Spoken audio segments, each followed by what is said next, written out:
God bless France. God bless our alliance.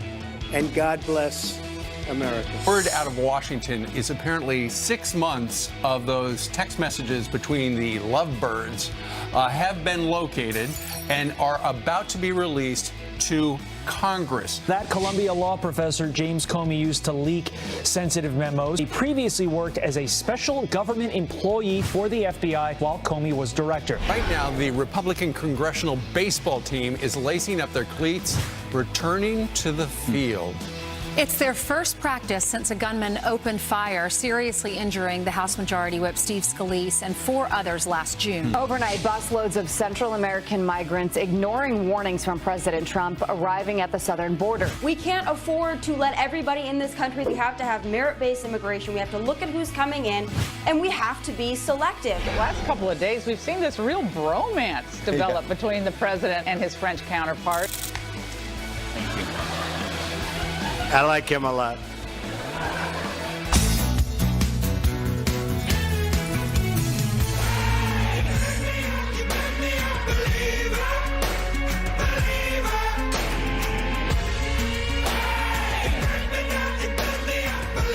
The site of the big party last night. You're looking live at the White House from our perch here in New York City.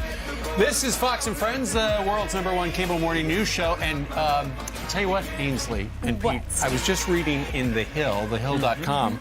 Fox News is the most talked about online brand. Not only are we #1 in the ratings, most talked about online brand of the year. Really? Bigger than the NBA and bigger than the NFL. And think about how many people have been talking about the NFL this year. A few, yeah.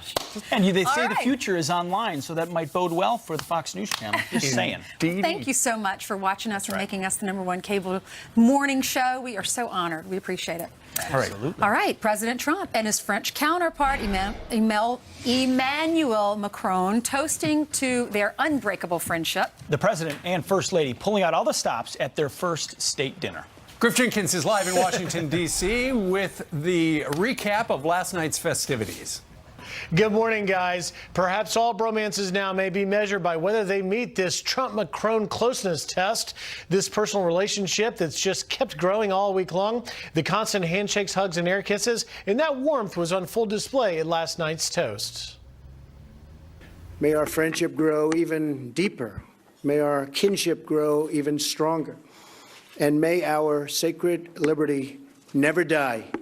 Please allow me to raise my glass to the friendship, the unbreakable friendship between France and the United States. And the alliance may have produced a breakthrough on the Iran nuclear deal. President Trump continued to oppose the deal after all day of talks, calling it insane, but seemed open to President Macron's suggestion of charting a new path forward, staying in the deal while working on a new one. Macron will continue making his case when he addresses a joint session of Congress in just a few hours. But last night was all about the fashion diplomacy. First Lady Melania and the hat that stole the show. The First Lady shining in the moment after taking the lead and planning the dinner down to every last detail. And the president toasting her, calling Melania America's incredible First Lady.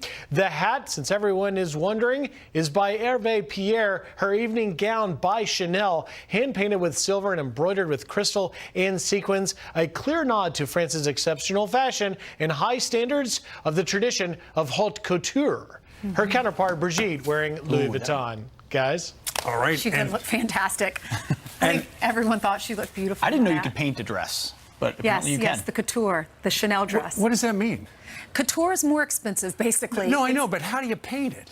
Well, I think they were painted. It was Chantilly lace draped over the what would you call it? Like the slip part of the dress, the shell of the dress, yes. And I understand maybe hand-painted little flowers. Okay, well, I tell you what, it was beautiful. And as a salute to France, it was made by Chanel, the big French. It was, and all of these festivities ultimately help foster a relationship, the president says, where they can get some things done, including potentially a better and new Iran deal, because the president wants to scrap it. Emmanuel Macron does not. Maybe they can find a compromise. Well, I mean, many people don't like the Iranian deal because we can't even go in there to inspect what they're doing without giving them weeks notice. So if whatever they're doing, if they want to hide something, they have plenty of time to do it. And Americans have a problem with that. So it sounds like there could be some changes. Stay tuned for that. Yeah. In the meantime, Catherine Herridge has got a great story, a blockbuster story out at foxnews.com. As it turns out, remember we've told you that James Comey, after he was fired, he leaked those memos that he had written, his contemporaneous notes of his meetings with the president, leaked them to this guy, Professor Daniel Richman. He admitted it in his testimony. Yeah, Daniel Richman, right there, the Columbia University law professor. Well, as it turns out now, Catherine has discovered that apparently Mr. Richman has special status at the FBI. He's an SGE, a special government employee. He's got a security clearance, which begs the question, with 35,000 employees at the FBI, why did James Comey, when he was director, go ahead and give this guy kind of technically an FBI employee these leaked Well, what's documents? interesting is he's a professor of law. He's an attorney, so he could argue it's client attorney privilege. And then he said he leaked it to him because he was a friend. Then he gives him special status at the FBI so that if anything is classified, he might be able to argue later, well, he worked at the FBI, he had special status there. So he's covered all of his bases. Yeah, and that's a great point. The covering of bases. It makes the leaking look that much more concerted, and I would argue that much more insidious. He knew who he was giving it to and the status they had.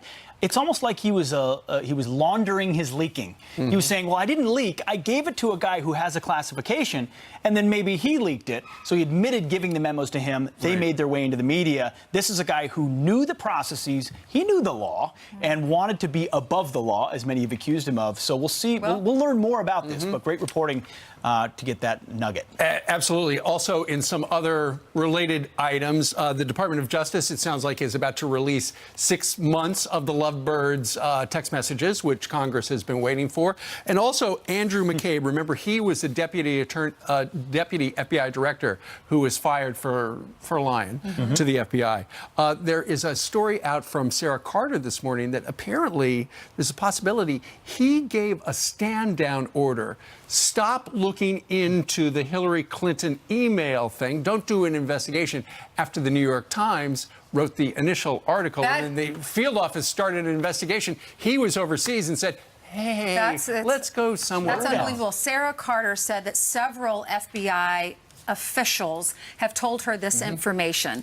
And think about the timeline. March 2015, that's when the New York Times, they first reported that Hillary Clinton, that she might have used her emails to her personal email server to send classified information. Well, he got word of that when he was overseas, and he sent out electronic communications telling his agents that he was displeased with this, and some are saying it was a stand-down order. Think of these names we hear over and over: Comey, Strzok, McCabe, Page. It's this circle, and when you hear about, hey, don't cover that, don't look at that.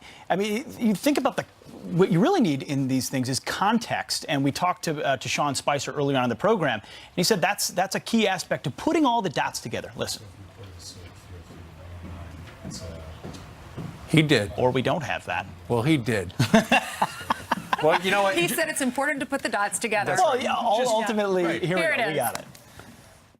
I think it's important to understand what's going on behind the scenes. If people want to talk about a fair and objective investigation, understanding the mindset of the people who are looking into it is important. So I think it is concerning, and the extent to which will be further revealed by these text messages. But I think it's important for people to understand the context of how some of this investigation was conducted. I mean, think about the 6 months of text messages we're now going to get. It's a very important 6 months. It's from December of 2016, after the election, until when the special counsel was triggered, which Comey apparently tried to trigger with releasing his memos. What were they texting about? What were they doing during that time frame? Think about how much we've learned from text in the past. We're probably going to learn a lot from these. Because keep in mind, had Hillary Clinton won the presidency, we wouldn't know any of this stuff. And this news about Andrew McCabe, if it is true that he asked them to stand down, some FBI officials have said, look, he could be open to criminal charges, and we are talking about obstruction of justice. Think about the boomerang. Wouldn't that be ironic? The boomerang, Steve, of obstruction of justice goes right back to the guy that didn't want to look into the server. All the field offices out there are so upset because it makes the FBI look good. A few bad apples make everyone else out in the field who do a great job. And Sarah Carter's been reporting on this. It's the field agents that are probably providing that information. Hey, we wanted to investigate We were told not They to. want this over. Yeah. They All right. want the bad guys out. All right, let's hand it over to Jillian. She has some breaking news for us. Jillian. That's right. Good morning. Some news that we're following this morning out of Texas. So let's start with this Fox News alert. 2 police officers fighting for their lives right now after being shot trying to arrest a suspect at a Home Depot. The suspect, Armando Juarez, now in Dallas County Jail. Police say he shot a male officer in the back of the head and a female officer in the face. The male officer is fighting for his life. He's in a very, very grave condition. It's going to be a tough day today. The female officer is severely injured, although she's fighting hard. A donation page has been set up for the victims. We have details on foxandfriends.com. President Trump standing by his VA chief nominee hours after suggesting he step aside. Ronnie Jackson's confirmation hearing is postponed as the Senate looks into allegations he created a hostile work environment and overprescribed drugs. The claims despite past praise from President Trump and former President Barack Obama. Here's the best vet we have. These are the fitness report and counseling records from President Obama. Gave very high marks to Ronnie Jackson, quote, a most impressive leader who continues to perform at the flag officer level, meaning admiral. Ronnie has earned my confidence and the gratitude of my family for his diligence and knowledge. If confirmed, Jackson will take over for David Shulkin. President Trump's travel ban heads to the Supreme Court today. The administration wants to reverse lower court rulings, striking down the ban from 7 countries. Many of them are Muslim majority. Law professor Frank Buckley warns this ruling could impact the balance of power. The danger is when the judges decide they can do politics, right, then what's to stop the president from acting like a judge? A ruling is expected by late June. Call it the Pony Express. A rogue miniature horse gets a police escort home after escaping in South Florida. Long live this wild, wild love of ours. The music, it kills me. A police officer luring the horse with carrots. They tied a lasso to the animal and led it right back home. As you can see, next to the cop car. What would you guys see if you were like driving along or walking along and you saw that thing? So I would probably so just bizarre. point at it, Interesting. laugh, and keep Yeah. Somebody What punking in us. the world? What's that about? It's funny. It is funny. Could All have right, just put the thanks, horse Jillian. in the trunk. I'm telling you. What? Yeah. Pretty little. I mean, leave it open. Or strap it on top of the car if you take the Mitt Or Romney if you have your approach. kids. I'm just saying. If your kids Or were in the ride car, it. they would ride it, wouldn't they? 100%. Yeah. I'd put my kid out there and ride next to it. Yeah. All right. So there you got some of the news going on this very busy Wednesday. Meanwhile, have you heard this story? The parents of a terminally sick baby boy overseas are fighting to save his life. But the government of England is ordering them to pull the plug. Our next guest says that is murder. Hear their point of view Such a on powerful baby story. Alfie next. That's right. Plus, Osama bin Laden's former bodyguard, he's living the good life on a certain country's taxpayer dime. The growing outrage coming up.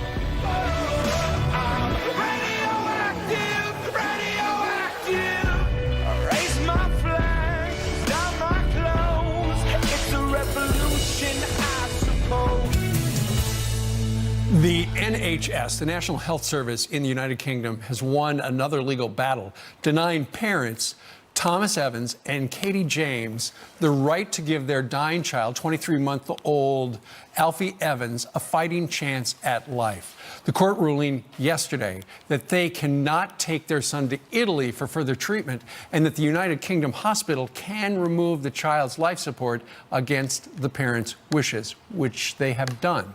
But little Alfie is beating the odds despite being taken off the oxygen. His father posting that Alfie has been breathing on his own. Matt Walsh is with thedailywire.com and the author of Unholy Trinity, Blocking the Left's Assault on Life, Marriage, and Gender, and he joins us from our nation's capital. And Matt, the headline this morning is that they've taken him off of oxygen, but his parents are keeping him alive, giving him mouth-to-mouth. Yeah, this is really horrific. They're performing mouth-to-mouth on their dying child in a hospital while the doctors stand around and just wait for him to die. And we should also mention that, just so people know, yesterday, the hospital in Italy that had volunteered to take this child and treat him sent a helicopter to the hospital in London, and it was waiting outside. But you know, the hospital in London stationed police officers around to prevent anyone from taking this child and putting him in the medevac to bring him to a place that could treat him. I mean, this is to call it outrageous is a huge understatement, I think. No kidding. His father, Tom Evans, posted on Facebook the update. He has now been starved from nutrition for 23 hours. It's the bottom part of the screen right there. How is this humane? Where does his dignity lie? We have to explain, though, Matt, in the United Kingdom, the way it works with the National Health Service, the patient has rights, but the parents don't. And if the patient is 23 months old and is unconscious, it's the state. It's, you know, for a very long time, we talked about death panels in this country. Is that what this is?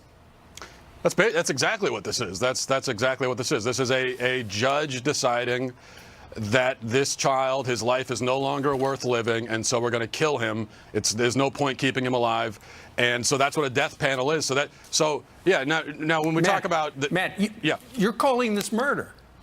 Yes, this is murder. This is absolutely murder. They are actively killing this child when there are other options. They could go to a hospital. There's a hospital that will take them. Listen, these parents are not trying to force the hospital in London to do anything it doesn't want to do. Right. All they're saying is, let go of our kid, let us bring him to this other hospital, and the judge in the hospital is saying, no, he has to die. And when we talk about the rights of a patient, part of the problem here is that in Europe, they're really big on this concept of a right to die. Right. So, you know, you've got euthanasia in all these countries across Europe. So that means what they're basically saying is it's the child's right to die, and he has no other right. He has to die, and we get to speak for him and voice that right. And his parents have essentially, look, the parents have lost custody of their child. They've committed no crime. The only crime they've committed is trying to get medical treatment for their kid. They've lost custody, and now they have to sit back and watch him perish. I mean, it's horrible. I know. And the Pope is on their side, too. And yet the government is, they're digging in.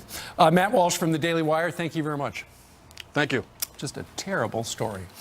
Meanwhile, switching gears, it has been the Democrats' rallying cry since day one. I will fight every day until he is impeached. Impeach 45. But even Rahm Emanuel admits that strategy, not a good one. Welcome back. Two quick headlines for you. Well, one of the former bodyguards of 9/11 mastermind, Osama bin Laden, he's living the good life on the taxpayer dime in Germany. According to local reports, he receives $1,400 in welfare each month. And police won't send him back to his homeland of Tunisia over, ironically, fears he might be tortured. The man, only known as Sami A, was investigated for his alleged ties to al-Qaeda in 2006, but was never criminally charged. Maybe he's your neighbor in Germany. And the NRA breaking a 15-year fundraising record. The group raising $2.4 million in March. Most of the donations were $200 or less, and count me as one of them. Ainsley, down to you. All right, thank you. Now even Chicago Mayor Rahm Emanuel admits the impeach Trump movement isn't the right strategy. Listen. I'm angry at what he's done, but it is a legal constitutional standard.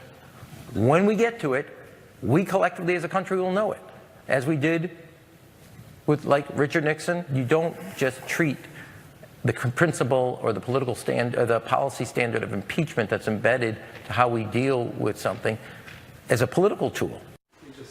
So are the Democrats listening to him, and will they follow his message? Here to debate is RNC spokesperson Kayleigh McEnany and Fox News contributor Jessica Tarlov. Thank you so much for being here. Good morning. Thanks, Jessica, what'd you think about that? Were you surprised as a Democrat that he's saying this? No, I wasn't surprised at all. Why? And he's completely correct. I mean, this is a legal question. It's not just a how you feel question. There are a lot of people out there who don't want President Donald Trump. There are a lot of people out there who even more wouldn't want President Mike Pence, and I'm in that category for sure.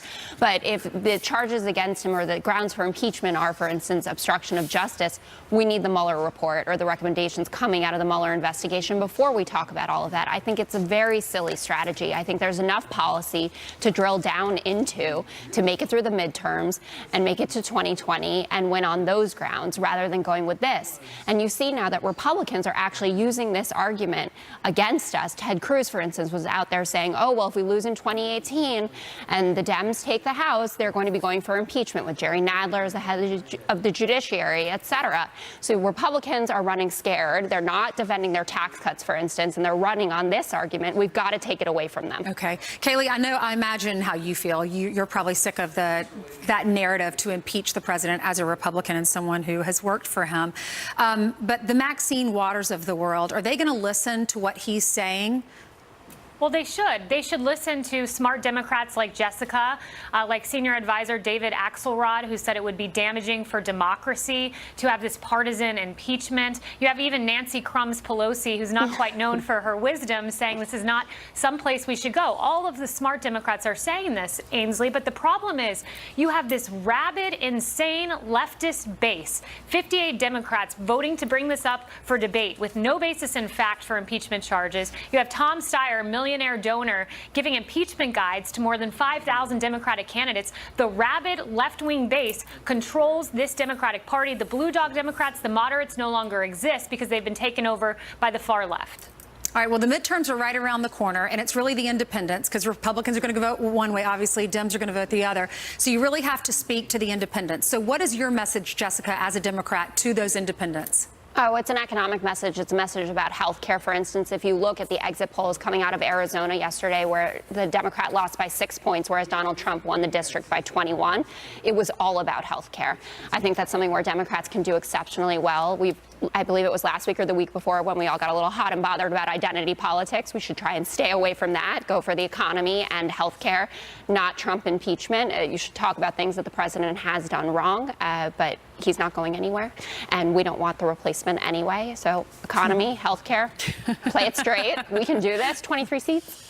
All right, Kayleigh, how about you? What's your message for the independents? Ours is the economy, and we feel fairly good that if you do a compare and contrast of the Obama economy and the Trump economy, these are two different stories. The Trump economy is about empowering the American taxpayer, giving the average American family more than $1,000 back just in 1 year because of Trump tax cuts. It's about historically low unemployment for Hispanics and African Americans, wages going up by 2.8% for the first time in 8 years. We have a story to tell. The problem is Democrats can tout the economy all they want, but they have the very sad Obama economy to look back on, not a record of success. Well, we do have a record of success so far, though, in special elections, which is something. So a wave may be coming. Night, Jessica. We won last night in Arizona. Okay, we won by 6 points. You should have won by 20, I think. A win's a win. Kayleigh, Jessica, thanks so much. Bye, guys. Ladies. Bye. Bye. The Republican congressional baseball team returns to the field this morning after last year's horrific shooting. Their message for Steve Scalise coming up next. And dozens of illegal immigrants in that caravan are at the border of the United States as we speak, but their supporters say they don't want to come in illegally. Really? Michelle Malkin's going to react next.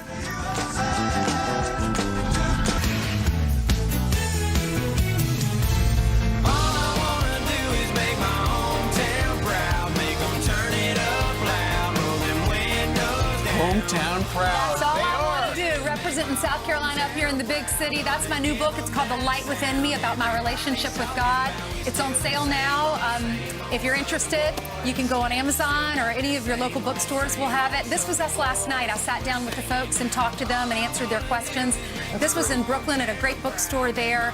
And I really appreciate the folks who came out. One lady drove 8 hours, 4 hours each way. Yeah, and I heard some wonderful stories. There were some tears shed because I heard some of their precious, precious stories and some things they've gone through in their life and how God has saved their lives. And there are more coming up here. There are more. This Friday, I'm going to be in where I was born, right outside of Spartanburg, South Carolina, at Boiling Springs Baptist Church at 5:30 p.m. Great. Then in my hometown of Columbia, South Carolina, where I spent most of my life, at the Barnes & Noble at Richland Mall at 2 p.m. And then on May 6th, in a few weeks, I'll be back out in New Jersey at Books and Greetings in North Vale, New Jersey. So thank y'all for your support. Absolutely. I was at your first one out in New Jersey, and people love you. People are very excited about the book. Well, thank you. God bless you all. Thank you for supporting this. Every time I meet people, they say, story. "Do you know Ainsley?" I'm like, "I do." Oh, they ask me the same thing about you, and they say that we are so proud of you for serving military, and they've watched you for decades too. So. Decades.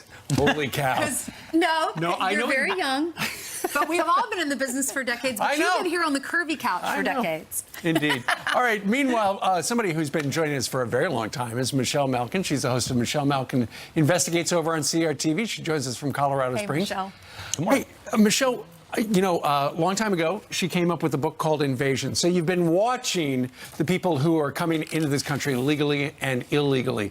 Apparently now there are about 130 people 2 busloads of those migrants from Central America. They're in Tijuana, Mexico. We don't know exactly what they're going to do next, but it does sound like they're going to apply for asylum. But we don't know how many of the others from the original caravans have simply gone across the border illegally, if that's even happened. Right, Steve, and how many of them are just going to simply disappear? Really, the bottom line question that I've tackled for more than 20 years now is whether America is a nation of laws or a nation of outlaws, whether we are a sovereign nation or whether we are a sanctuary nation. And this is a very significant showdown.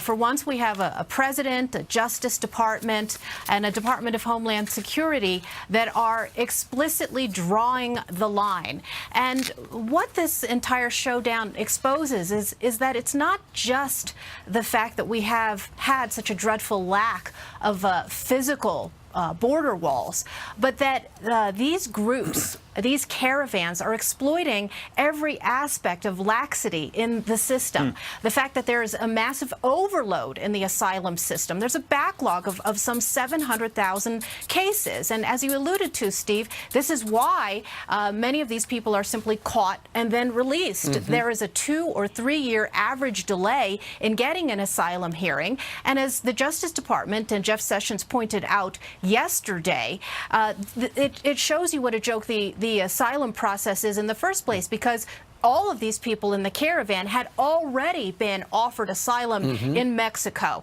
They do not qualify as the kind of persecuted, legitimate asylees that we should be awarding asylum to. Because of the time lag, while they're waiting for asylum, a lot of them could fade into the shadows or decide to do something else. And the catch and release program, are you confident, Michelle, that it will actually be ended? Can it be? Well, we do have a president who has firmly committed to ending it. But in order for that to happen, there have to be a number of other pieces in place. Again, not just a physical wall. We have to deal with that backlog. There are not enough immigration judges, and there's certainly not enough detention space. This is something I've been decrying for years now. There are an estimated 2,000, 2,500 detention beds in the entire country when we've got thousands of people crossing illegally, not just from the southern border, but from the northern border, and also entering through other ports of entry and then just disappearing as well. It has to be comprehensive immigration enforcement reform that we adopt. Do you know, I've heard that the president could do this through executive order. Is it that easy? And if so, will the president do that?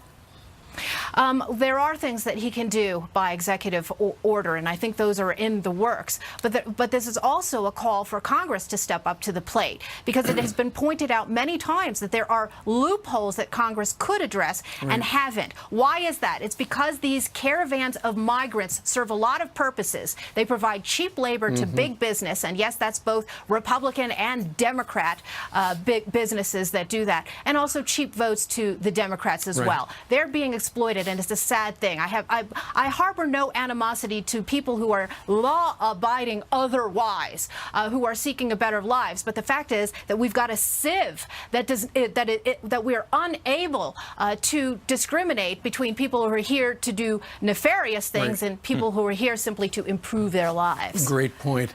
Meanwhile, we wanted to play for you a soundbite we've been playing this morning, and it involves CNN's chief White House correspondent, Jim Acosta.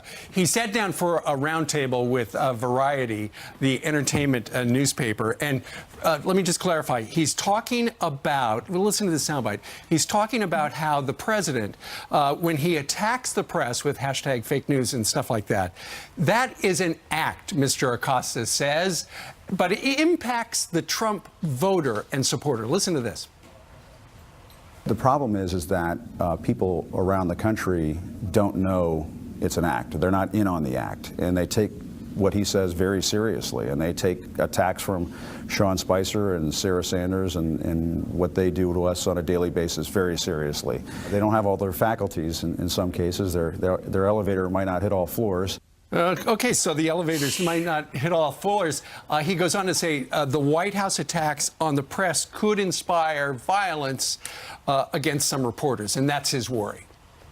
Yeah, this reeks. Let's unpeel this rotten banana on so many levels. First of all, there is the, very common disparagement of Trump voters and their intellect and their abilities of discernment. And a bottom dweller, a basement dweller like Jim Acosta shouldn't be talking about anybody else's intellectual faculties. Number two, what is he really doing when he attacks the president for his criticisms and his very justified criticisms of the propaganda media, namely CNN and the collusion narrative network? What he's trying to do is delegitimize this criticism of the press to take this tool away from the president when he points out that they are spreading lies and falsehoods.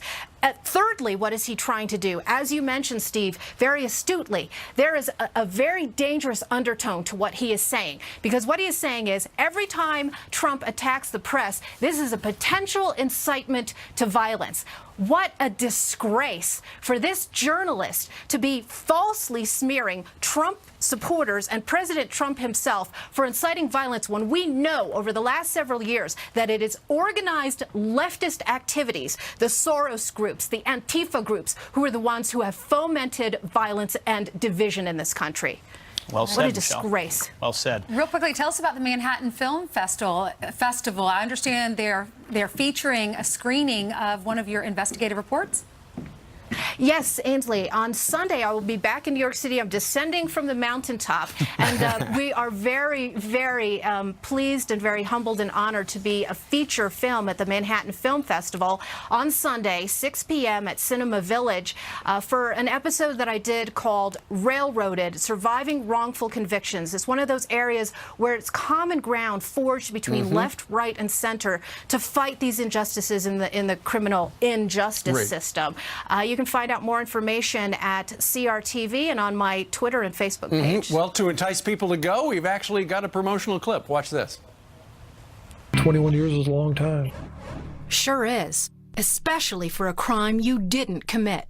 Was there ever a point along this terrible journey that you ever doubted your son? No. And Brian, was there ever a point along this journey that you felt like giving up? No. He was railroaded. Yes, and too many have. There have been 2,000 people who've been exonerated in this country, and I think it's a grave undercount of the number of people who've been victimized by prosecutorial misconduct, shoddy investigations, confirmation bias, and faulty forensic science. I've made so many incredible friendships and partnerships along the way as I've investigated these cases. And I talk about Brian Franklin, who you just saw there, who is a wrongfully convicted law enforcement officer, many others like him, Ray Spencer, Daniel Holtzclaw. I'll be talking about that on Sunday. There'll also be a panel. So I hope, I know I have a lot of fans out there who watch Fox and Friends. There's an opportunity to get a free ticket giveaway, too, if you check out CRTV. 6 p.m. at the Cinema Village right here in New York City. Michelle, thank you very much. Appreciate it. Congrats. Thanks, Michelle. You bet. Thank you. And congrats, Ainsley. Thank you so much. Indeed. All right.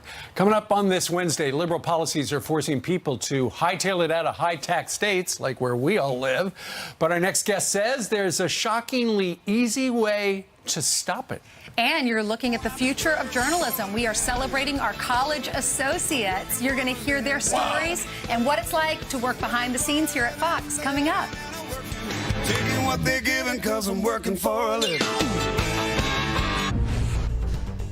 Welcome back. A cold-blooded cop killer says he's excited to walk away a free man.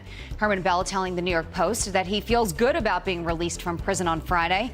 It comes weeks after a state judge rejected an appeal filed by the widow of one of his victims to block his parole. Lawyers for the Patrolmen's Benevolent Association plan to file another appeal today. NYPD officers Joe Piagentini and Waverly Jones were lured and ambushed by Bell and two others in 1971. The Republican congressional baseball team returning to the field at Eugene Simpson Stadium. It's their first practice since a gunman opened fire, seriously injuring House Majority Whip Steve Scalise and four others last June. Scalise is not there today. He still cannot play. Congressman Mo Brooks says he will be missed. We very much miss Steve Scalise on the ball field. He played second base. He was always an uplifting factor on the field, trying to keep us on our toes, and his voice will definitely be missed. Capitol Police are beefing up security. Let's look at your headlines. Pete? You can predict who might throw out the first pitch. Very cool. All right, just call it the Great Tax Migration. Liberal policies are said to be forcing more and more people to pack up and move out of high tax states, especially after Trump's tax reform took effect.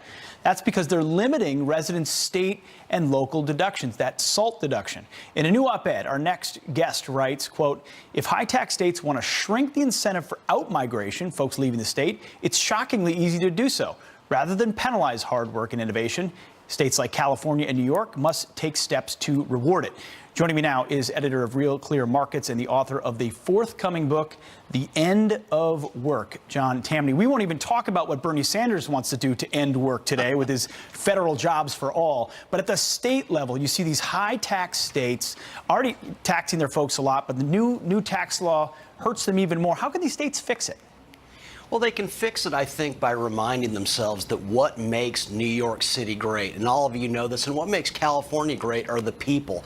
We are surrounded in each state by some of the most talented people on earth, but everyone's got a price. Taxes are a price or penalty placed on work, and when you raise the top rate, as has happened to 52, 53%, there's going to be an out-migration of people crucial to the economic health of both states. John, makes a ton of sense to me, but do you have any idea whether politicians, Democrats in California and New York, are going to look at that and say, okay, now's the time to lower that state income rate, otherwise we're going to lose people? You know, it's hard to imagine right now with California, because California is going through another one of its booms. Let's not forget that despite everything, California gets half of all the venture capital in the world goes to that state. And so California probably hasn't hit a tipping point yet. It's interesting, Andrew Cuomo, for all of his weaknesses, seems to have acknowledged that we have a problem here. The top tax rate for New Yorkers before the tax reform bill was roughly 45%. It is now 52%. If you look at the history of just the 21st century alone, that led to the outmigration of millions from states like California and New York. I think they're starting to realize that their best resources are the people who show up for work and every day in these states. And I think New York's probably going to move first. I hope so. John Tamny, unfortunately, we have to leave it right there, but congrats on the new book, The End of Work. Looking forward to it. Thank you. Thank you. All right, up next, we are celebrating our Fox News college associates. They may be nervous. They were standing right next to me during that whole interview, and they're here to join us live. Morning, everyone. I'm Bill Hemmer. Breaking overnight, Fox News confirming James Comey leaked information to a man who worked for the FBI. Former AG Mike McKasey explains where we are today coming up here. Do not miss that. Senator Rand Paul, meanwhile, says President Trump will bring troops home. Is that really the case? He's here live to explain. And big address before Congress. Sarah Sanders on the trip from the French and will tell us if any minds have been changed. We'll see a big packed 2 hours coming up with Sandra and me. Come join, about 7 minutes away. We'll see you then. Ainsley. Okay, here at Fox News, we have a one-of-a-kind program for college students to launch their careers in the media industry while they are still in school. That's right. This morning, we are joined by our college associates. Give yourselves a hand. There we go, ladies and gentlemen. They've been assisting us in every department this past year, and we'd like to introduce you to some of them. Rachel Bydock is a student at Michigan State University, and you've been working on Fox and Friends. Yes. What don't people know about Fox and Friends college associates? That you have to get up so early. Are you kidding? You're not complaining, are you? No. Just, waking up at 3 a.m. Absolutely. Something different. So what do you want to do when you graduate from college? It's changed. So initially I wanted to be a reporter, and then I learned about the production side and then the social media side. So just part of it, hopefully here. Absolutely. All right. That's why being a college associate is so important, because you really get to see and get your hands dirty and figure out what you want to do with your life. Okay, this is Christine Spagnola. She worked for The Five. Yes. And what was that experience like for you? It's been absolutely incredible. So on The Five, I've basically been doing the work of a production assistant, and I want to work in production one day. So I'm getting that hands-on experience. That's awesome. I'm working in the rundown, making things for the show. It's been an invaluable experience. Were you able to call your parents and say, I made that graphic? Every time. What was the best part about it? it. Your experience here? I think the best part is just the way I've been able to interact with the producers and the host as well. Just seeing what it's like to work in this kind of environment. Fantastic. It's been so exciting. That's great. We're so glad to have you here. Very cool. And I'm joined here by Summer Holmes, second-year graduate student at Hofstra, correct? Yes. Studying public relations? Yes, I am. And what did you do during your time here? Well, I was on the development team, so I worked as like a production assistant too. So I did like a lot of long form stuff, doing video stuff and working in the edit room. So development team doesn't mean raising money, it means developing new content. Yeah, so we do like long form content. Like Scandalous and some of the cool documentaries. Exactly. Pretty neat. What do you want to do in the future? So I want to be a senior producer. There we go. Yeah. I think she's executive producer. By the way, if anybody watching would like to be a summer associate, you can apply at foxnews.com/students. There we go. Ladies and gentlemen, thank you very much. Thank you Good so job. much.